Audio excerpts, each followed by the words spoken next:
We all have 30 minutes in a day. If you don't have 30 minutes in the morning, you're doing something wrong, because we all have 24 hours in a day to do something with our life. And if you can't allocate a minimum of 30 minutes every day just to move your body, then you're missing out on such a game-changing, daily, non-negotiable that needs to be added to your life. Now, what am I talking about? At least every day, if you can fit it in the morning, if you can do it in the evening after work, if you can incorporate 30 minutes of dedicated movement each day, it will change your life. Now, the thing is, people rely on motivation to work out. Not everyone wants to join a gym. I don't enjoy being in a gym. I don't like being indoors with fluorescent lights, aircon and really bad commercial music. However, I like being in the outdoors. Fortunately for myself, obviously I'm in an abundance of tropical countries that I can fly to. However, even when I fly back to England and I'm in the cold and it's raining and it's snow sometimes and the weather's just absolute shit, I still maintain my 30 minutes every day because it does so much for you. Now, if you want a better life and you really want to change everything about it, you need a routine, you need habits that are non-negotiables. You do not need motivation to brush your teeth, do you? And if you don't brush your teeth, you know that it's not a good look. Your teeth are going to become disgusting, your mouth's going to smell. You need to brush your teeth, and it's incorporated in most of us humans. I do hope and believe that you will brush your teeth at least twice a day. Now, you do not need motivation to brush your teeth. You just need, you instinctively know that you're going to brush your teeth when you wake up and you're going to brush your teeth before going to bed. Now, the same can happen with movement. Yes, it's going to take a little bit of motivation in the beginning, but if you discipline yourself that every morning, without fail, before you turn on your phone and check the messages, go and move for 30 minutes. Now, movement does not need to be in the gym. It could be going for a dedicated 30-minute walk. It could be going to play tennis. It could be playing basketball. It could be shadow boxing in your bedroom. It could be doing star jumps. It could be doing pull-ups, push-ups. You know, it could be going for a run. It could be going for a bike ride.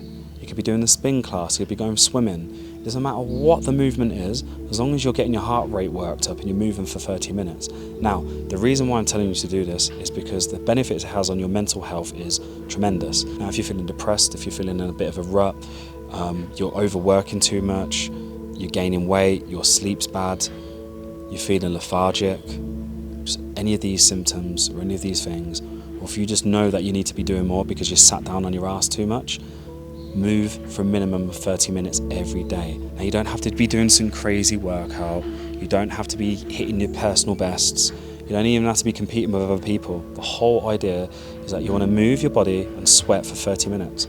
There's no better feeling than when you're experiencing endorphins from the workout. When your body's releasing those feel-good hormones and you're doing something semi-difficult, because working out's never easy, but when you're putting your body through a little bit of momentary stress, the reward is a lot higher. Now, the thing is, it's so easy for us to chase cheap dopamine from eating sweets and junk food. It could be watching Netflix, scrolling on our phone. We can be getting cheap dopamine everywhere. And the thing is, we always feel bad afterwards. We feel good in the moment, but we feel bad afterwards. And it's the easy ticket to depression is chasing really, really, really toxic, negative dopamine all the time. However, if you go and do things that are healthy for your body, like exercising every day, yes, you might not feel good in the moment of doing the training because you might feel a bit tired, a bit achy, a bit sore, a bit tired. You don't want to really be doing this. But after you've done the workout, your day will be so much better, and it's called delayed gratification. It's a delayed response of feeling good afterwards. You do the hard work, you get the reward after. Whereas if you eat the sweets, eat the junk food, watch Netflix, scroll on your phone, you get the instant reward and you don't get anything good afterwards. It's a rapid downward spiral to unhappiness. Stop chasing cheap dopamine that is quick and instant. Go and do something that's right for your body, that's healthy, and if you are able to go out in the indoors, go and do it. If you've got time to go to the gym, go and do the gym. You know, if you want to play football with your friends, go play football with your friends. If you need to go and walk the dog at a fast pace, just do a minimum of half an hour and watch what it'll do. And if you can't do half an hour every day being active, it's very, very difficult for you then to incorporate other habits that you need that are going to build to your success in life. Remember, success doesn't need to mean monetary. It could be, I want to be in better shape, I want better confidence, I want better energy, I want to be more confident when I'm talking to people, you know. All these things can be learned and you can do all these things, but if you don't have a system and a routine for you to feel better and for you to look after yourself every day, it's a lot harder for you to learn these new things and for you to change and become a different person.